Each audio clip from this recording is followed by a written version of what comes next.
देवेंद्र फडणवीसांसोबतच्या डीलनुसार परमबीर सिंहांनी 100 कोटींचा आरोप केल्याचा अनिल देशमुखांचा दावा, तर झूठ बोले कौवा काटे म्हणत फडणवीसांचा पलटवार।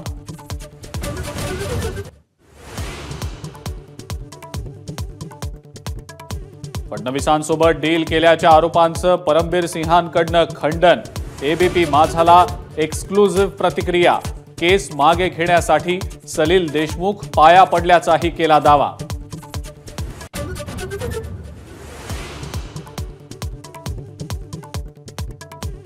महाराष्ट्रात आरक्षणाची गरज नाही, राज ठाकरेंचा पुनरुच्चार। तर राज्यात मणिपूर होणार नाही याची काळजी शरद पवारांनी घ्यावी, राज ठाकरेंचं वक्तव्य।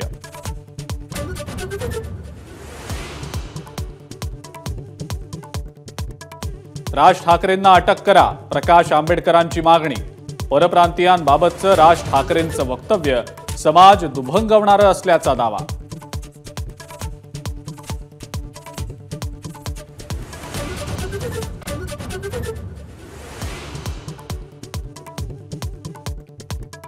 आगामी विधानसभेसाठी मनसेकडून 2 उमेदवार जाहीर। शिवडीतून बाळा नांदगावकर तर पंढरपुरातनं दिलीप धोत्रेंना उमेदवारी।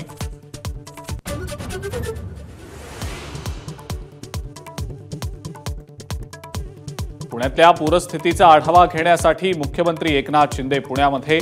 सांगवीतल्या पूरग्रस्तांशी मुख्यमंत्र्यांनी साधला संवाद।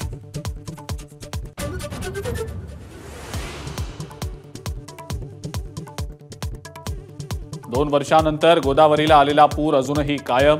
दुतोंड्या मारुतीच्या छातीपर्यंत गेलं पाणी। नदीकाठच्या लोकांना सतर्कतेच्या सूचना।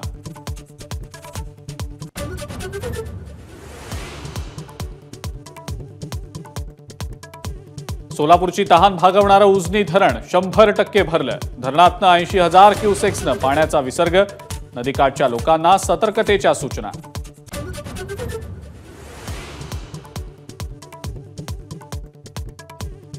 भाजपच्या समरजित घाडगेंना शरद पवार गटानं संपर्क साधल्याची माहिती। कागलमधून हसन मुश्रीफांविरोधात समरजित घाडगेंची चाचपणी सुरू असल्याची ही माहिती समोर।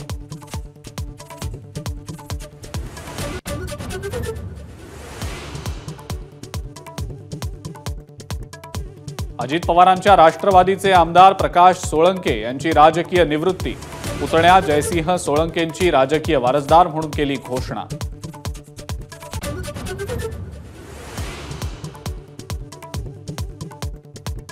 लाडकी बहीण योजनेला दिलेलं आव्हान कोर्टानं फेटाळलं। सरकारच्या धोरणांमध्ये हस्तक्षेप करण्यास कोर्टाचा नकार।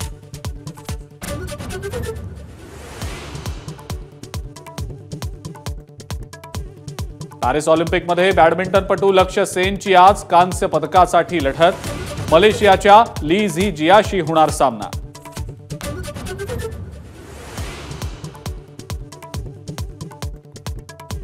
अमेरिकेतल्या मंदीच्या भीतीनं जगभरातल्या शेअर बाजारांमध्ये पडझड। मुंबई शेअर बाजाराचा निर्देशांक 2,500 अंकांनी पडला।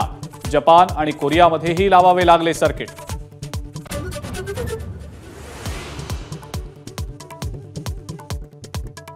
आणि आज श्रावणातला पहिला सोमवार। राज्यभरातल्या शिवमंदिरांमध्ये पहाटेपासूनच भाविकांची गर्दी।